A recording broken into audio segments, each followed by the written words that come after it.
Gonzalo, justo dentro de tu experiencia, vi que habías empezado estudiando economía en la Universidad del Pacífico.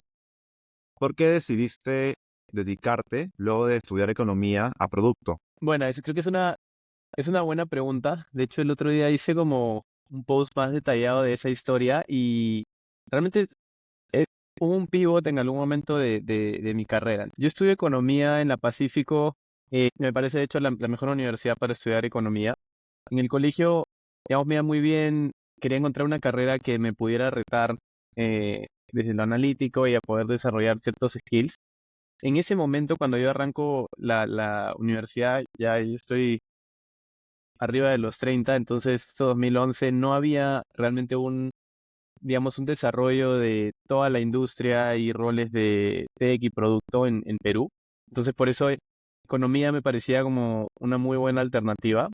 Y creo que hay dos respuestas a eso. Una es, durante la carrera yo me voy dando cuenta, si bien los cursos y todos los conceptos que aprendes y los skills que ganas en una universidad como Pacífico y economía en sí, te sirven un montón para desarrollarte. Las figuras y los roles, digamos, a los que la gente aspiraba después de la carrera no me encontraba tanto en ellos. Digamos, gente que hacía la parte de academia o la gente que hacía directamente como a finanzas. Entonces, como que ya desde un momento yo estaba como muy abierto a complementar eso luego con un MBA y tratar de hacer algo más como de gestor o proyectos. Digamos, casi de casualidad o de suerte entro a Belcorp como mi primera chamba y ahí estuve viendo Business Intelligence y me tocó como de casualidad ver proyectos digitales y así como que poquito a poquito me fui como apasionando por ese mundo y termino ya empapándome más de lo que es producto ya alrededor del 2016, 17 y ahí es cuando me certifico y empiezo a aprender más. Y en ese momento como que tuve la suerte como de ser, digamos, de uno de los primeros arrancando con la disciplina en Perú y luego ya ahorita hay otro mundo y otro tipo de recursos e información sobre lo que es Product Management. Y ya una vez que hago y como que, digamos, cumplo la función de ser Product Manager, me encantó, o sea, tenía como esa combinación, obviamente, de usar skills analíticos, pero mucho más la parte como de liderazgo, que es algo que ya había descubierto en la universidad. Digamos que así es como termino y ya luego han habido decisiones mucho más conscientes para mí, pero sí fue duro al comienzo como, nada, darme cuenta de eso, tener que hacer como ese cambio. No es que la pensé demasiado, pero luego ahora que lo pienso en retrospectiva, sí, ¿no? Yo estudié algo que al final, digamos, no ejercí nunca formalmente, y creo que está bien. O sea, a los 17, 18, 19, para la gente que empieza, realmente tienes que probar y explorar y luego ya como que ver en dónde es que te encuentras más y dónde es que te sientes más cómodo, dónde te puedes desempeñar al 100% tus capacidades. Y me encantaría un poco profundizar en esos años que acabas de comentar que recién se estaban formando personas dentro del mundo de producto. ¿Cómo fue cambiando producto hasta actualmente que va asumiendo quizás nuevos roles, nuevas funcionalidades o hasta un alcance mucho mayor, ¿no? Sí, sí, creo que es interesante conversar de eso. A ver, en el momento en el que yo estaba empezando, que era 2017, 18, creo que habían iniciativas de transformación digital en empresas, digamos, las empresas más líderes en el país. Me acuerdo también, aparte de Belcorp, el Banco de Crédito, que arrancó temprano, por ahí Interbank, por ahí algunos rubros de consumo también, pero era algo muy novel. Y siento que empezó porque, nada, se veía, los líderes, las empresas veían venir esta ola como de digital y a la vez creo que hubo una influencia fuerte también de trabajo con consultoras que traían información de fuera em, y como que traían esas iniciativas de por aquí vienen eficiencias, por aquí podemos ahorrar costos, por aquí podemos mejorar y ya digamos eso ayudó a que las empresas empiecen a desarrollar. Entonces en ese entonces yo siento que eran más como iniciativas de transformación dentro de las empresas más que gestión de productos. Imagínate que en ese entonces no existían activos ni productos digitales. O sea, en mi caso, por ejemplo, Belcorp tenía lo que eran los catálogos o las revistas físicas que la gente de venta pues llevaba a las consultoras.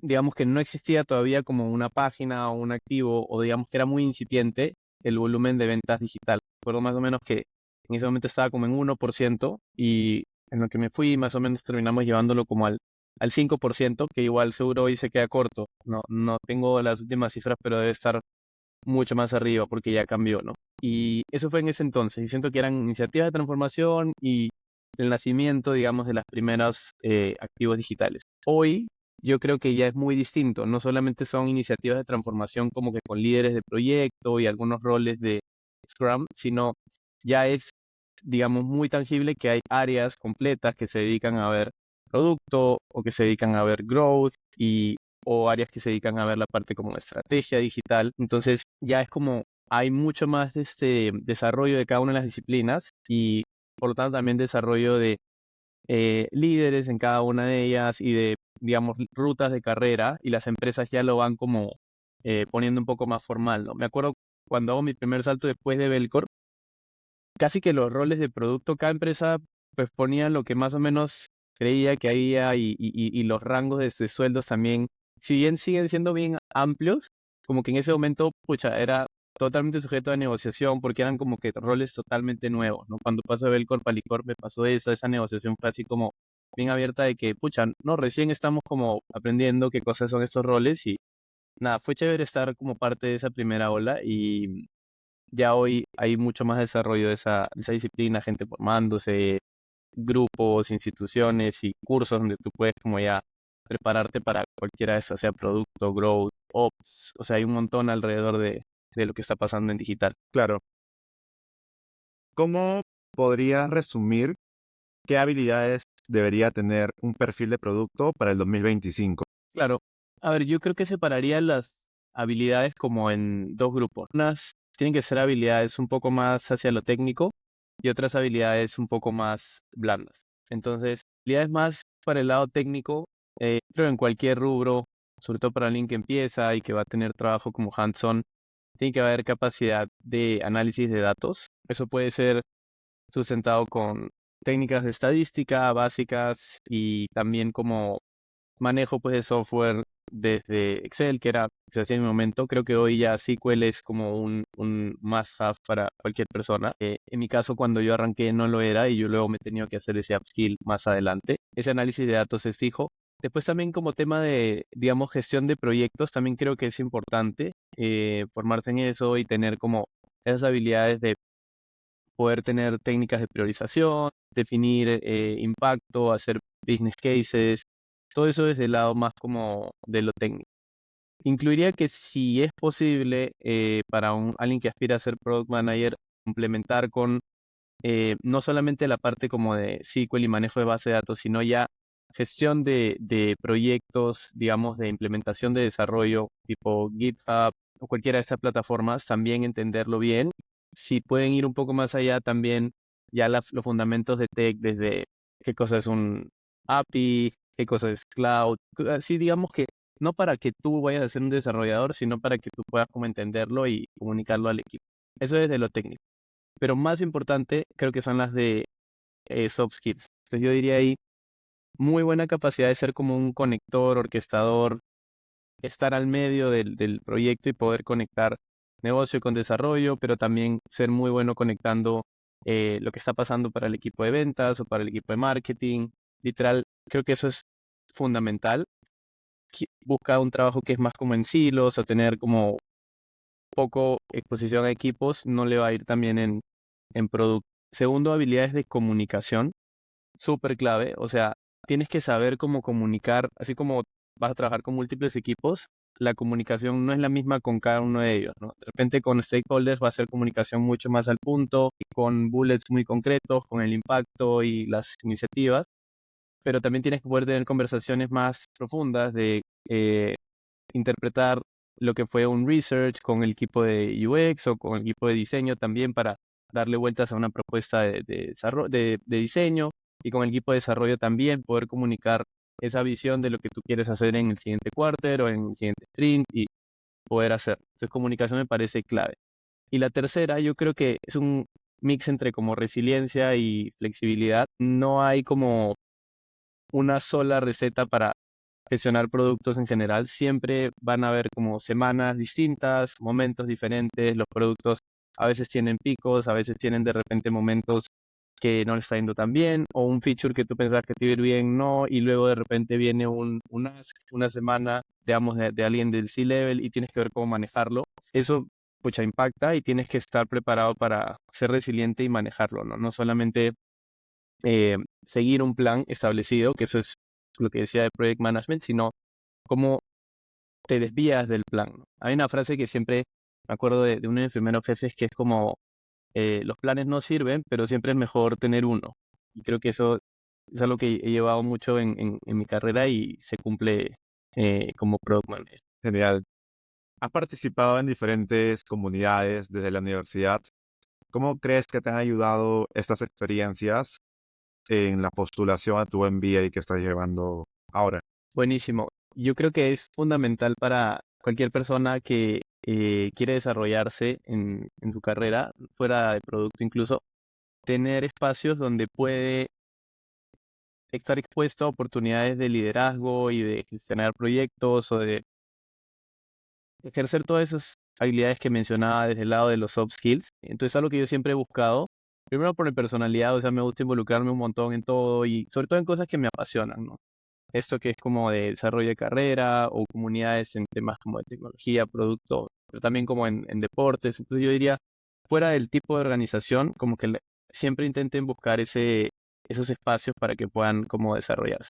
¿Cómo me ayudaron? Yo creo que primero definitivamente me ayudaron. Creo que el extracurricular es algo que en Estados Unidos se valora un montón. Si quieren postular un MBA, bueno, Estados Unidos e internacional en general, todos los candidatos van a ser como muy competitivos en lo laboral y van a tener muchas experiencias increíbles y vas a poder hablar del impacto, pero no todos de repente van a tener ese extra donde de repente has aprendido un poquito más y cómo usaste tu tiempo, digamos, que tenías libre, fuera de que también puedas tener tiempo de ocio, cómo usaste ese tiempo para hacer algo como productivo, hacer algo que devuelva a la comunidad. Creo que uno, practicar habilidades de liderazgo en espacios que digamos son seguros, ¿no? Siempre las iniciativas en las que he estado han sido voluntariados.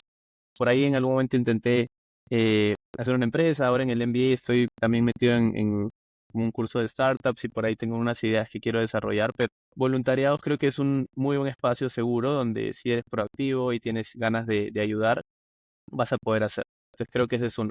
Dos, vas a poder conocer a gente que no está como en tu mismo rubro o que no está en tu misma disciplina, porque normalmente en la carrera y luego cuando ya postulas a puestos, terminas relacionando con gente que o estudió lo mismo que tú o de repente está buscando lo mismo que tú, pero en ese tipo de comunidades o de voluntariados también, fuera de lo que es Nextstep, por ejemplo, puedes encontrar gente que simplemente tiene el mismo interés que tú en de repente ayudar a una comunidad en particular o simplemente dar su tiempo para hacer como obras sociales. Entonces, ese tipo de experiencias te ayudan también a trabajar con perfiles distintos y eso es clave para el que quiera hacer un MBA.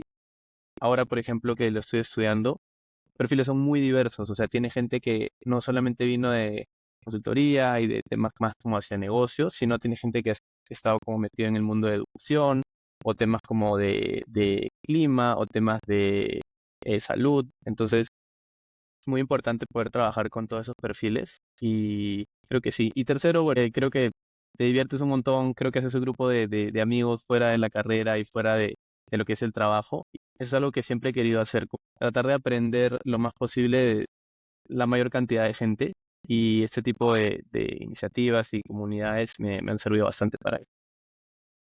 Buenísimo. Justo me gustaría hacer un doble clic con el punto 2 que acabas de mencionar. Cómo estar en el día a día trabajando en una comunidad, en el MBA, con diferentes perfiles que no probablemente han llevado la misma formación en la universidad. Buenísimo, creo que eh, es bastante importante hacer ese doble clic. Yo creo que primero hay que entender que no solo en empresas, sino en general en la vida, vas a tener que interactuar con personas que tienen perfiles diferentes y personalidades diferentes. El éxito muchas veces de los proyectos y las metas de lo que tú quieras hacer, eventualmente no va a ser como aislado, ¿no? Salvo que estés trabajando en temas como de investigación o research, pero hoy hablamos de que por ahí no iba tanto mi interés. Pero si quieres hacer algo realmente grande, yo creo que tienes que poder trabajar e influenciar y positivamente en personas diferentes. Creo que es de esa manera. Ejemplo, si yo, por ejemplo, en el trabajo quería llegar a un acuerdo en común, tengo que saber trabajar con personas que tienen un background mucho más técnico y que de repente su manera de pensar también es más estructurada no por dar estereotipos, sino porque en general es un común denominador y se ve en el mercado. Ejemplo, un equipo de ingeniería o un equipo de desarrollo normalmente va a tener ese tipo de formas de trabajo y de dinámicas. Entonces, Que use tienes que sus, saber ter- estar adaptado que use sus términos que ellos conocen, ¿no? Toda la metodología que han formado. términos, ser muy exacto, ser muy al punto. Obviamente no entender todos los edge cases, ¿no? De lo que puede pasar con el producto, ¿no? Versus, por ejemplo, en producto, un equipo eh, como el equipo de diseño, por ejemplo. En el equipo de diseño es un equipo que, digamos, tiene en el día a día mucho más trabajo y sensibilidad hacia lo que son las personas en sí, más allá de las herramientas y los productos. Entonces, un equipo de diseño de research va a estar demandando de ti mucho más como entendimiento y empatía hacia lo que viste de las personas y tienes que saber moverte entre esos dos espacios, ¿no? Entonces, haber trabajado con gente, claro, que tiene esas diferentes especialidades o carreras, creo que me ayudó bastante, ¿no? Y ahí han habido varias experiencias, aparte de la de Nextstep, no sé, en algún momento me tocó hacer como debate internacional y trabajé mucho con un equipo como de abogados y en esa dinámica, por ejemplo, era muy importante todo lo que tenía que ver con documentación y draftear documentos, que luego ahora es una habilidad, pucha, recontra importante para la gestión de productos digitales. De hecho, no la mencioné dentro de los hard skills, pero creo que la sumaría como que documentar y parte de lo que mencionaba de comunicación es también poder hacer documentos. Entonces, estar expuesto a diferentes grupos de personas que de repente ya lo hacen en su día a día te pone como también en perspectiva de diferentes maneras de hacer las cosas y que las puedes llevar muy, muy concretamente a ejemplos en el día a día cuando ya estás en la cancha. Buenísimo. Un poco existencial, de hecho. Esa última parte lo sentí. Totalmente. Y siendo alguien que ha trabajado ya en el corporativo y en el mundo startupero también, ¿qué recomendación le darías a alguien que tiene dudas sobre en cuál tipo de empresas, startups o en el corporativo hacer carrera, ¿no? Quizás para dos situaciones, una situación que es un perfil junior, acaba de egresar, y la otra quizás ya alguien que tiene un poco más de experiencia, ¿no? 4 años, 5 años dentro de un trabajo, ¿no? Claro. A ver, creo que sí hay que marcar como ciertas diferencias entre los dos mundos. Y primero, como ser transparente y no juzgar en que de repente yo me siento más cómodo trabajando en un entorno como corporativo versus yo me siento más cómodo en un entorno de startups. Tipo, no es que porque las startups y los founders son como súper sexy y siempre hacen estos posts en LinkedIn, la gente dice como que, ah, ya quiero trabajar en una startup. A veces también las corporaciones tienen un montón de aprendizajes y tienen maneras de hacer las cosas que luego las extrañas cuando estás en el otro lado, así que no es que haya uno bueno o el otro. A mí me chocó el cambio, yo hice como 3 años o 4 en Belcorp, de ahí 2 años en Alicorp y luego pasé a Rappi como 3 años. Solamente en los primeros 2 o 3 meses me chocó bastante y tuve que adaptarme, ¿no? O sea, como que más allá del choque, fue una oportunidad donde en verdad yo tenía la oportunidad de estirarme, ¿no? Y crecer eh, porque había estado haciendo las cosas de una manera versus lo que veía en la startup. Como, ¿qué paralelos como que puedo identificar? Creo que en la corporación tienes siempre un equipo de soporte y tu rol está como más acotado a algo específico, pero también a la vez tiene gente que puede suplirte en cualquier eventualidad. En la startup no, tienes muchísimo lo que le llaman agency, que es como independencia o responsabilidad que está buenísimo si tú quieres crecer y quieres como desarrollarte. Pero claro, alguien que de repente está comenzando, le puede costar un poco más porque no va a tener ese mismo acompañamiento. Y alguien que puede volar solo va a tener como, digamos, un mejor desempeño al comienzo, pero pues ahí le das. Esa creo que es una. La otra creo que es el enfoque como en impacto. En una corporación, yo creo que hay ciertas como lineamientos y planes mucho más como estructurados y tú puedes trabajar sobre esos planes y em, digamos, hay espacio como para mucho de la parte como política y cómo tú te vendes dentro de la empresa es mucho más importante.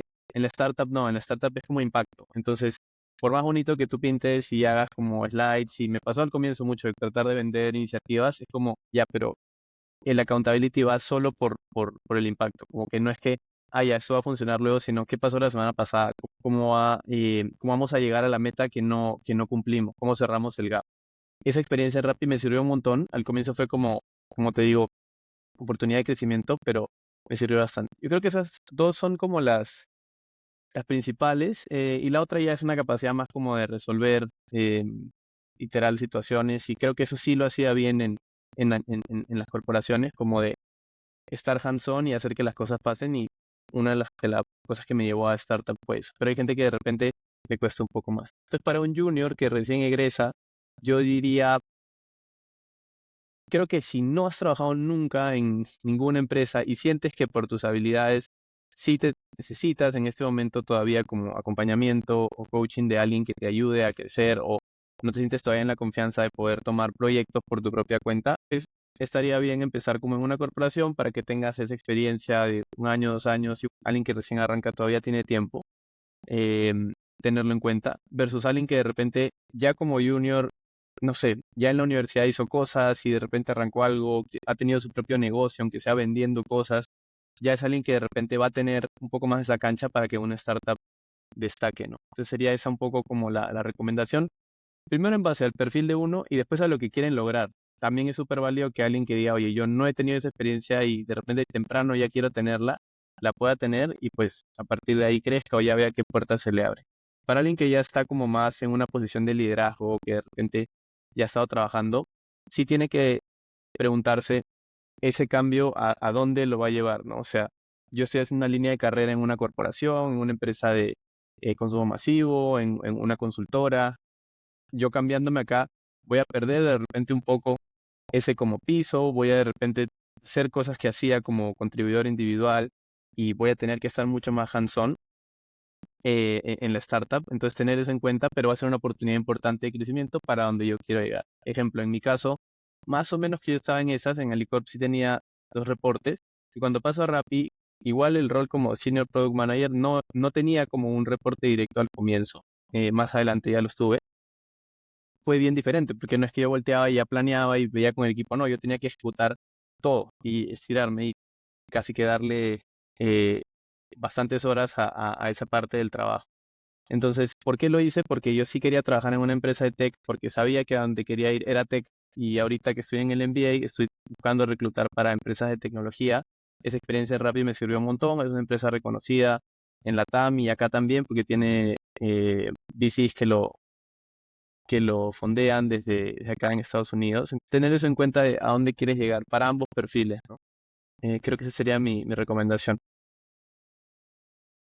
Una habilidad fuerte en una posición de producto es hacer que las cosas pasen. De hecho, ya hace un rato mencionabas que te encanta mucho hablar de la productividad.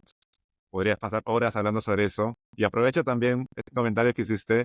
¿Cuál es tu forma de organizarte en tu día a día? Claro, buenísimo. Yo creo que es una buena pregunta, porque ahorita en el MBA incluso hay muchas cosas que están pasando y lo tengo muy, muy presente, porque te puedes llenar de tareas así similar a lo que uno experimenta en el rol de Product Manager, y la organización es clave.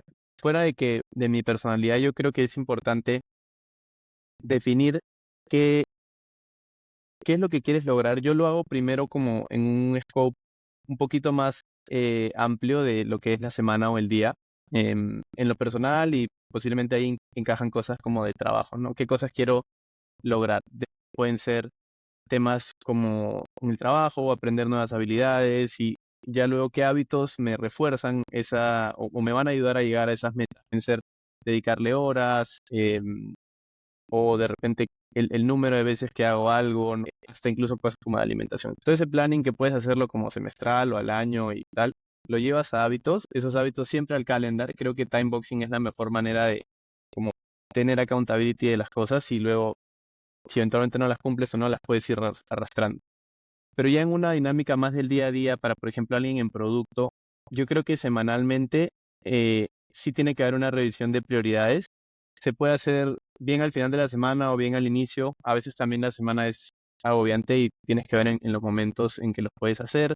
En algún momento también, cuando he estado re full, sí los hacía como antes de arrancar la semana, darme el domingo en la noche un tiempito y decir cuáles eran como los no negociables. Tener esas 3 o 4 cosas, ponerles tiempo en el calendario sí o sí, como que no se te vayan a escapar en la semana, porque luego dices, sí la voy a hacer, pero si no había un bloque de tiempo separándolo, no se da. Y ya esas 4 cosas durante la semana, obviamente por ahí hay algún día que salió un incendio en la mañana, me acuerdo miles de veces en Rappi ha pasado, y claro, tenía que postergar de repente algo que era más como de planning o de pensar en estrategia, porque había que atacar algo que no estaba funcionando, que teníamos que solucionar, o tenía que sentarme con el equipo de desarrollo, a probar la aplicación y ver en dónde estaba el error y ya te comía un poco de tiempo. Entonces, commitments más como semanales, yo creo que es útil. Y en el día a día, si pueden, si por ejemplo en la mañana te puedes dar un tiempito de decir, ok, ¿cuáles son las 2 o 3 cosas importantes de mi día? Ya de esa manera lo dejas. Yo en esa no soy tan bueno, aunque no lo parezca, como que en la de cada día, a veces como que arranco el día y ya me meto a hacer cosas y me ocupo y eso incluso me desordena un poquito, pero sí trato de que al final de la semana hayan pasado las cosas que yo quería que pasen. Y tienes que saber también entenderte y manejar como los picos de energía. Durante el día, por ejemplo, creo que soy bueno en la mañana y también como en la tarde, pero en la tarde al final del día. Inmediatamente después de almuerzo es mi peor hora como de productividad. O sea, salvo que, pucha, realmente no sé, sea algo muy importante o como una reunión donde sí me tengo que recontra preparar un estatus, va a ser difícil que yo sea muy productivo ahí. ¿Dónde es que yo vuelo? Vuelo como en las tardes e incluso tirando hacia la noche. Entonces, ya tú puedes ver, por ejemplo, creo que hoy las empresas están un poco más abiertas a eso, y algunas, sobre todo los días que te toquen en remoto, si le puedes meter como, no sé, y eres bueno como de 5 a 8, 8:30 o 9, le metes bien y al día siguiente de repente te da como, si estás más libre, no arrancas tan temprano y ya como que lo balanceas. Esa es un poco la manera en la que lo hago. Nunca es perfecto, o sea, siempre hay oportunidades y siempre digo, pucha, esta semana como que lo podría haber hecho diferente, ¿no? Ya ahí está como siempre lo rico de productividad, que siempre puedes encontrarle más mejoras. ¿Has encontrado o has escuchado últimamente algún tip más de productividad ahora en tu MBA? ¿Que alguien más está implementando dentro del MBA de tus compañeros? Un tip de productividad. O sea, normalmente han venido a mí un poco a preguntarme, yo estoy usando como Notion para organizarme y normalmente a veces la gente me pregunta un poco y tal, ¿qué cosa he visto de productividad? A ver, yo pienso que uno de los tips em, es ser como muy honesto con uno mismo en qué cosas puedes hacer y qué cosas de repente no puedes hacer y establecer tus límites. Entonces va de nuevo de vuelta como a los no negociables, pero en un espectro más amplio. Hay días, por ejemplo, en mi caso, donde van a haber un montón de actividades, o hay semanas donde van a haber un montón de actividades, pero tus prioridades de repente van a estar enfocadas en lo laboral o en lo, de repente, reclutamiento, me refiero, porque la gente está ahorita reclutando para los internships. Entonces, un tip o algo que he visto que la gente hace y va de nuevo al trabajo en equipo y a cómo uno se relaciona con la gente. Nosotros trabajamos como en grupos, ¿no? Tenemos un grupo asignado de 6 personas con los que hacen las tareas, los proyectos, digamos, lo que es más relacionado a clase. ¿Qué es algo bueno que la gente está haciendo, la gente que le está sacando el jugo de repente y le está metiendo bien al reclutamiento? Hay semanas o días donde de repente dice, gente, esta semana voy a estar off miércoles y jueves porque viene mi familia o porque tengo entrevista el viernes y declararlo de forma muy abierta en vez de como overcommit y decir, sí, todo lo puedo, que es algo que a mí me pasa a veces, como que de repente digo, ya sí, sí la hago y ya, y después, pucha, te terminas como amaneciendo y no, más bien decir, ya no, esta semana yo sé que va a estar complicado, entonces le digo a mi grupo y le decimos como, sit on the back, ¿no? Como que te sientas en el asiento de atrás, dejas que alguien lidere esa parte y luego ya como retomas, ¿no? En el trabajo, claro, está difícil porque hay cosas que solamente puedes hacer tú, digamos, pero si tienes esa oportunidad y puedes ser transparente con el equipo, creo que está bien. O sea, al final yo creo que las trabajos, sobre todo en startups, están muy abiertos a eso. Aquí todo es más como por objetivos. Si puedes como apoyarte con el equipo y tener esa confianza hoy es por mí y mañana de repente viene algo para ti también. mientras más lo hagas es mejor porque te abrumas menos y tienes como más enfoque en lo que realmente importa, que a veces en alguna semana no va a ser necesariamente el trabajo de reclutamiento. Ejemplo, mi novia vino a visitarme hace como 2 semanas y claro, hubo algunas cosas que yo dije, pucha, no, ha venido Anita, ha venido mi novia y no, no voy a poder estar tan presente acá, me voy a enfocar más en esto esta semana. Y la gente lo va a entender 100%, porque todos somos humanos y todos estamos en la misma rutina. Sobre todo esto aplica para gente que está más en el MBA, pero pues de repente es extrapolable para lo que ve la gente en el día a día en el trabajo. Me parece muy importante ese comentario.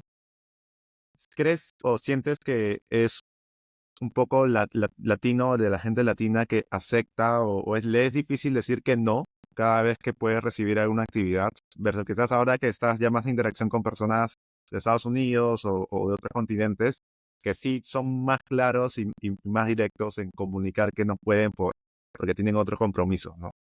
Pucha, sí, hay un tema cultural sí o sí, y le sumas a eso como la personalidad de cada uno. Hay gente que de repente es más, le cuesta un poco más decir ese como, no, no puedo, pero definitivamente sí he visto un común denominador en los americanos en eso, o sea, y lo ves en los festivos. Como que, por ejemplo, en Latinoamérica, no sé, pues a veces hasta se ve bien que tú digas, oye, camiseta, ¿no? Y le metiste full incluso en el feriado y me pasó en Rappi porque como eran gente de diferentes equipos, teníamos de Colombia, de México, los primeros meses como que yo no me bloqueaba, pues si no decía, oye, es feriado en Perú y la gente arranca su día en Colombia y era Gonza, ya, ¿qué hay que hacer? Y si yo no lo había dicho muy claro, pucha, no para la máquina y te llenaban de tareas. Entonces, ya más adelante, pasados unos meses, ya como que era mucho más claro y decía, oye, por si acaso, hay feriado este día, yo no voy a estar y tal. Entonces, eso lo hacen increíblemente bien los americanos y no reconocen para nada como que ese extra, sino más bien es como, no, o sea, haz respetar tu feriado. Es más, se toman a mal que uno esté haciendo las cosas cuando no debe, porque es importante separarse. Entonces, es un tema de mentalidad que sí le tenemos mucho que aprender a personas de Estados Unidos y de otros países.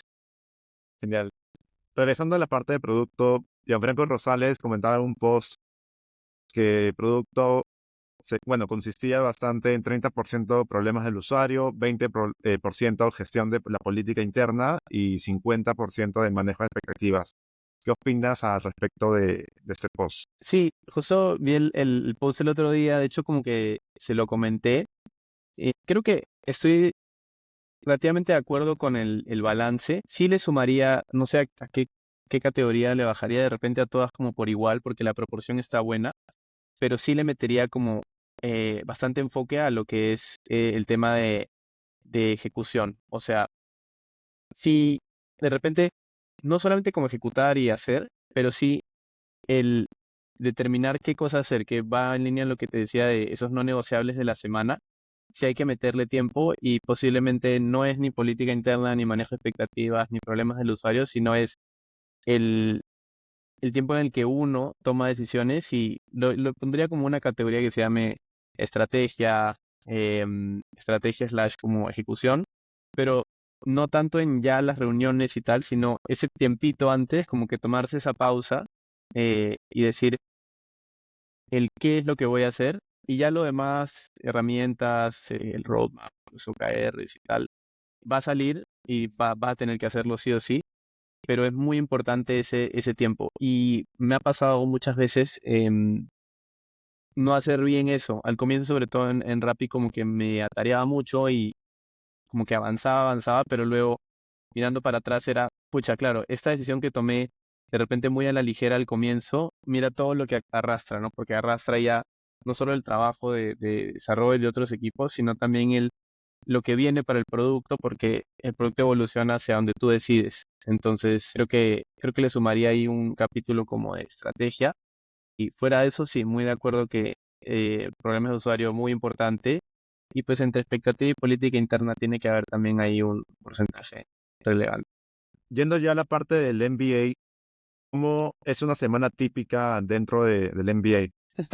Creo que no sé si hay una semana típica porque hay tantas cosas que de verdad que uno se sorprende. Pero yo diría, en general estás llevando una maestría, entonces hay una carga académica, tienes clases ya sea en la mañana, en la tarde, eso depende de la universidad, si te dejan elegir electivos o son cursos más hands-on, pero hay una parte como de clases que te tomará, pues, no sé, 15%, 20% de tu tiempo. Y a eso le puedes sumar pues también un 15, según cuánto le quieras meter, hacer las tareas y los assignments y tal. Lo otro que es un bloque importante en este momento, por ejemplo, para mí es el tema de reclutamiento. Entonces, eso se ve diferente según el momento del año y según la industria. Entonces, por ejemplo, para tech, ahorita en este momento ya la gente está en preparaciones para entrevistas. Yo he tenido ya un par de entrevistas. Entonces, ¿qué haces? Te preparas, te sientas con gente de tu año, de segundo año y, digamos, vas haciendo prácticas de casing. Eso te debería tomar por lo menos la cuarta parte de tu tiempo. Y es bastante competitivo. Entonces, sí diría que pesa bastante dentro de la semana. Pero de repente, antes, cuando recién llegué, era el mismo tiempo, el mismo porcentaje de repente de dedicación, pero no tanto en prácticas de casing, sino en hacer tu CV, en mandar, en estar pendiente de oportunidades, ¿no? Hoy día sigo aplicando oportunidades, pero ya el porcentaje del tiempo que le uso es un poco menos y le meto mucho más a lo que es casing para concretar, ojalá algo en lo que viene. Y yo creo que luego de eso hay un componente de casi el 30, 35, 40% fácil de social, dependiendo de la semana. Entonces, todos los días va a haber algo. Al comienzo del NBA es increíble, o sea, creo que todos los días había un plan y es lo que hicimos. O sea, no solamente como de fiesta, sino, por ejemplo, aquí en Berkeley hay bastantes actividades de outdoors por la geografía. Entonces había para hacer un hike. También había gente que se apuntaba y se iba acá al bosque, que se llama Muir Woods, que está como a una hora. O pucha, gente también se apuntaba a jugar, a hacer deporte, que también lo estaba haciendo, y todos los días pasa. Y después arranca ya como em, invitaciones, lo que le llaman housewarmings al comienzo, y siempre hay un componente social donde al comienzo es importante estar involucrado para que luego no te pierdas de eso y empieces a hacer como un grupo cercano. Hoy día de repente eso baja un poco y ya le aprendes un poco a decir que no, pero sí hay como un 30, 40%. Entonces son tres patas normalmente, ¿no? La parte como de reclutamiento, la parte como de social, de networking y la parte de estudios. Y a eso súmale que si te interesa y estás metido como en temas de la industria, yo lo metería dentro de lo social, pero también es un poco más como em, hobbies o tus pasiones. Si te gusta, por ejemplo, el mundo de tech o de startups, hay eventos y yo normalmente voy, tomo el metro, el BART acá y me voy a San Francisco, de repente una vez por semana, pero hay semanas que he ido más de una vez, o hay eventos que duran más de un día, y ahí tú ves cómo balanceas, ¿no? A veces te tiras clases y vas al evento y, escucha, porque quieres escuchar de un founder o quieres escuchar de un CEO. En un momento me tocó escuchar de Zuckerberg acá, así como que ya vas viendo cómo te repartes. Entonces, no hay una semana típica, pero sí hay una dedicación a esas tres áreas y hay semanas pues donde te va a tocar más algunas, más a otras. Claro, justo veía que empezaste oficialmente tu MBA en agosto. Ya vas 5 meses, casi 6 meses ya. Y algo que me pareció muy curioso fue que ya estabas en la mesa directiva de varias comunidades o clubes. ¿Por qué recomendarías hacerlo dentro de los primeros 6 meses al ingresar a un estudio, en este caso, ¿no? ¿Por qué lo has hecho? Buena, creo que, a ver, dos partes de la respuesta. Una es porque por mi personalidad creo que ha sido así bien natural. Yo ya conocía algunas de estas cosas, vine en febrero a visitar cuando me admitieron, ya sabía que habían algunos clubes o habían algunas organizaciones con las que me quería involucrar, particularmente el club de tech y así. Y la segunda parte de la respuesta es un poco más por el timing. Entonces lo que pasa es que la gente que está ahorita en segundo año, ya se gradúa en mayo, digamos, están como líderes de los clubes y de las organizaciones de enero a diciembre. Ya ahorita, hace 2 semanas, 3 semanas, pasó el tiempo de como elecciones de las siguientes cabezas para los clubes. Entonces no te da tanto tiempo como para no hacerlo. Realmente de lo que arrancamos clases, que fue finales de agosto, claro, han habido un par de meses que estás por ahí. Yo sí ya me estuve involucrando porque quería tomar puesto de liderazgo en alguno de esos clubes, justo para desarrollar todo lo que hemos hablado arriba, pero ya en cosas que me interesan. Y pues ya el tiempo o el timing que definen las universidades es esa. Sé que otras universidades lo hacen en diferentes momentos, pero aquí en Berkeley es así. Entonces, nada, ya estuve bien involucrado y todo. ¿Por qué recomiendo hacerlo? Creo que por lo mismo de lo que comentaba arriba. O sea, uno es ya no solamente pensando en que eso te va a sumar a la carrera o al perfil, sino realmente porque son cosas que te apasionan. Eso es lo que creo que es la diferencia de lo que estoy viviendo aquí con los clubes y organizaciones versus lo que hice antes. Donde lo que hice antes sí tenía un poco, eran cosas que quería hacer y devolver a la comunidad y aprender y trabajar em, con gente chévere, pero aquí ya es como, son cosas que realmente me encantan. O sea, por ejemplo, un club de tech, yo no sé si existe eso en Lima o en Perú, acá, increíble. O sea, hay gente de diferentes perfiles y que tiene como contacto con las empresas o tiene amigos o tiene recursos y compartir con ellos esto que me gusta, creo que me interesa bastante. Pero también está el otro que siempre he tenido, que ha sido los deportes, por ejemplo, el fútbol o el club de fútbol, de todas maneras como que me he metido, las pasadas par de semanas fuimos a LA a jugar, entonces me gusta, digamos, seguir desarrollando esas pasiones, como que no perderlas, no dejar todo como que por el NBA, sino transferir un poco de eso que ya es parte de mí aquí a mi rutina del día a día. Y, y depende, pues no hay gente que de repente lo va a hacer con un ritmo de repente un poquito más como acercándose de a pocos, otros van a estar ya metidos desde el comienzo, ya depende de tu personalidad, si eres más intenso o menos intenso. De repente la gente diría que yo soy más intenso y por eso estoy ahí metido desde el comienzo. Pero me gusta, entonces por eso es que lo estaba haciendo. Genial. Y antes de pasar a las preguntas rápidas, una última pregunta. Que si mañana empezarías o alguien que va a empezar un MBA mañana, por ejemplo, ¿qué le recomendarías que haga dentro de los primeros 100 días? Ya, creo que esa es recontra buena pregunta. Creo que la primera sería como definir, sentarte y pensar qué es lo que quieres hacer. Posiblemente después de las semanas de orientación, que ya tienes súper claro el panorama y el mapa de todo. Yo hice esto aproximadamente como en septiembre, que tuve que regresar a Perú por un matric, y literal dije, ya bueno, estas cuatro o tres bloques, ¿no? Desde lo laboral, en la parte como de los clubes, en lo social, ¿qué es lo que quiero alcanzar? Prioridad número uno seguramente era el internship, entonces dije, a esto le tengo que meter tiempo, ¿cómo se traslada en mi día a día? Otra es como, pucha, sí, ¿con qué clubes me quiero involucrar o con qué organizaciones me quiero involucrar? Me interesa, de repente tengo una idea de startup, ¿de qué manera lo puedo hacer y cuándo lo puedo hacer? Creo que esa sería como, más allá de como evaluar a dónde quieres llegar en cada una de las áreas, entender el timing de cuándo lo quieres hacer. ¿Por qué? Porque hay cosas que de repente no te va a dar para hacer en el primer año. La verdad que hay mucho por hacer y, y se puede abrumar uno. Entonces de repente decir, estos son mis fijas para el primer año y hay cosas que puedo dejar para el siguiente año. Desde interacción como te digo, con estas organizaciones o cursos o skills o de repente una idea de startup. La voy a hacer en el segundo año cuando ya terminé mi internship y de repente ya estoy más seguro por el lado del trabajo. O también viajes, ¿no? Como que viajes o actividades ya más sociales de, pucha, no, este fin de semana justo no voy a poder, pero claro, cada año se repiten normalmente los mismos viajes, entonces lo puedo hacer el otro año y ya, como que planear. Entonces esa planeada es clave. Y otra que en los primeros 100 días tiene que sí o sí pasar es que tienes que sentarte a hablar con las personas de tu clase.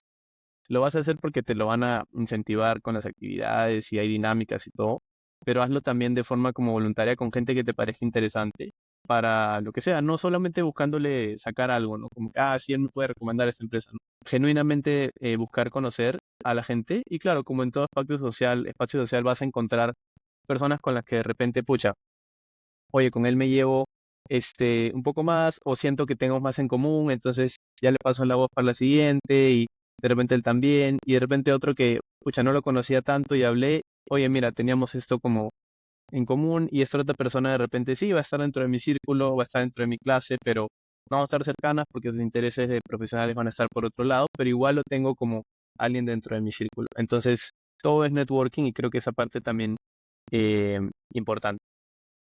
Genial. Dentro de las preguntas rápidas, me encantaría empezar con ¿qué libro, podcast o creador de contenido recomendarías? Bueno, yo ahorita estoy leyendo un libro, creo que lo recomendaría bastante. ¿Qué lo tengo acá? Se llama Build, de Tony Fadell. Tony Fadell es uno de los inventores y, digamos, de los que trabajó en el iPod y en el iPhone. Y él acá habla mucho como de esta metodología de como do, fail y learn. Entonces me encanta y creo que habla mucho de su vida en startups y de todas sus experiencias. Es como que lo recomiendo bastante. Él vino a la universidad y lo puede conocer. Me está usando bastante y el libro es como, lo habla así muy en abierto. Así que de contar recomendado. No es tan como estructurado ni formal. Habla así como si le hablara pues, a un amigo o a una persona cercana. Así que me gusta bastante eso. ¿Cuál es el mejor consejo que te han dado últimamente? El mejor consejo que me han dado es, últimamente de repente es, pucha, no, no trabajar tanto, no meterle tanto tiempo a solamente el trabajo. Creo que ha sido algo que me fui dando cuenta a mitad del camino en Rappi. No sé si alguien me lo dio así específicamente, pero creo que sí. Y tal vez más que no trabajar tanto, es como trabajar de forma más inteligente, ¿no? Como work smarter y not harder. Porque uno siempre dice, sí, me tengo que rajar y tengo que em, crecer. Y alguien que de repente tiene aspiraciones y metas va a estar siempre como queriendo superarse. Pero a veces la manera en la cual lo haces no siempre es poniéndole más horas, sino haciéndolo de forma inteligente, ya sea priorizando lo que hablamos o de repente trabajando en algo muy específico, muy intensamente, pero sin desbalancear todo lo otro. Entonces creo que ese es un consejo que me dieron hace un tiempo y que me lo estaba tratando de implementar. Genial. ¿Cuál es el mejor hábito que has adquirido en los últimos años? A ver, yo creo que es la alimentación saludable. El año pasado, o este año, comienzo de año, como que decidí empezar a comer mejor porque sentía que no estaba controlando mucho mi rutina. Yo me mudé con mi novia hace como 2 años, entonces ya tenía capacidad de comprar mis cosas y el almuerzo y todo, pero no, siento que nunca había aprendido a comer bien y por qué comer las cosas que quería. Entonces, por ejemplo, hacer un mix importante como de ensaladas con carbohidratos y las porciones, como que me metí a aprender y es algo que he mantenido. Entonces termino haciendo como varias comidas durante el día, como medio que snacks, al comienzo de la mañana un batido y otro. ¿Y por qué es importante? Siento que me ayuda mucho al estado de ánimo, como cuando uno come mal o come mucho, de repente no se siente como que está en la mejor versión. Y sobre todo a mí que me gusta también el deporte y el tema como de, mm, sí, de nutrición, nunca había podido meterle el tiempo suficiente, entonces me ha ayudado y lo he estado siguiendo. Incluso acá en el MBA, después de las primeras 2 semanas, como que lo retomé y ya lo trasladé aquí. Me ha gustado. ¿Cuál es tu win del año? O sea, de hecho, entrar y empezar el MBA, ¿no? O sea, yo más o menos ya había recibido la noticia. Algo más específico dentro de esto, creo que algo que quería hacer en el MBA, dos cosas. Una era estar bien involucrado en el club de tech y hace como 2 semanas ya fueron las elecciones y me eligieron como de co-president, así que el próximo año voy a ser co-president del club de tech. Creo que eso es un win importante porque me va a ayudar a seguir como cultivando esta pasión que tengo por tech, aprender como de repente de la gente y también poder influenciar en una comunidad que es tan importante en el mundo de tech como la de Berkeley y Haas, sobre todo como escuela de negocios. Entonces, creo que es un big win. Esa y la otra es este curso de startups que voy a tomar el próximo año. Es como una idea mía que tenía desarrollando hace un tiempo y que haya salido también y que haya tenido que como formar el equipo. Es como una simulación de un espacio de crear una startup y hacer product market fit. Creo que ambas están como al mismo nivel. No son cosas ninguna relacionadas como a las clases o a lo formal de reclutamiento, sino como estas side quests que hago y nada, en verdad bien orgulloso de eso porque sí, es bastante importante y es algo que quería hacer llegando acá. Genial. Si pudieras poner un mensaje en el cielo, ¿cuál sería? Quiero es un mensaje que hace un tiempo, hace mucho tiempo en realidad, me dio mi mamá y que lo he seguido teniendo. En realidad es un poema completo que se llama como La oración del doctor Barnard, que es esa persona que hizo el primer trasplante de corazón. Pero la frase en particular sería, si piensas que estás vencido, lo estás. Fuera de eso, el poema tiene un montón más de como tú tienes que estar preparado para levantarte y seguir. Y creo que resiliencia, estas semanas en particular, es algo que, em, nada, he tenido que trabajar con eso aquí en el MBA y creo que a lo largo de mi carrera me va a seguir acompañando. ¿Cuál ha sido tu mejor compra en los últimos años? mejor compra. Yo soy un pésimo comprador, o sea, a veces no sé, como que mm, la gente se sorprende, pero yo, por ejemplo, ayer fue el Black Friday, ¿no? Y yo nunca entro a Amazon, o sea, como que cero comprar cosas.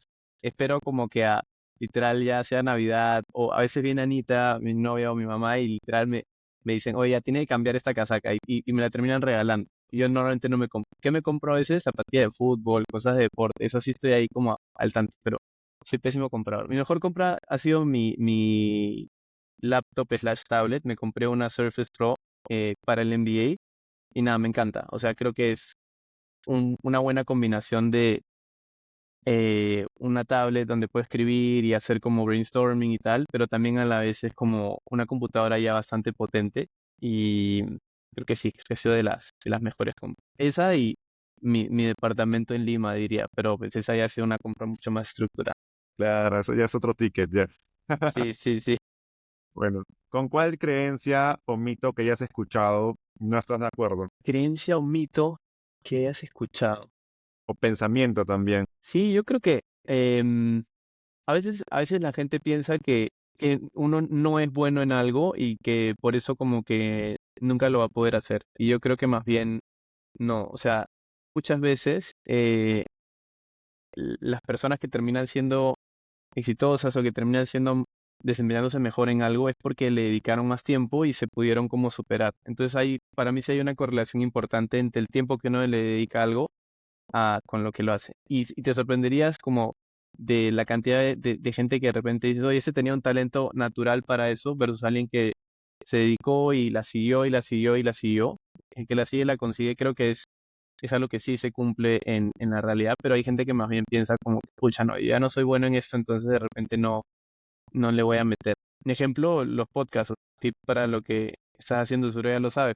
Constancia, ¿no? Como a pesar de que de repente no es estarse empezando y todo, en los podcasts que se desarrollan más, solo hay muy poco porcentaje de podcasts que sobreviven los primeros episodios. Y luego esos son los que terminan teniendo éxito. Entonces, constancia y, digamos, dedicación y disciplina por sobre incluso como el talento así natural. Creo que es algo que yo valoro. Resiliencia, ¿no? Otra vez. Y resiliencia, sí, tal cual. Gonzalo, ¿qué te motiva a levantarte cada día? Muy bien deep esta pregunta, pero yo creo que es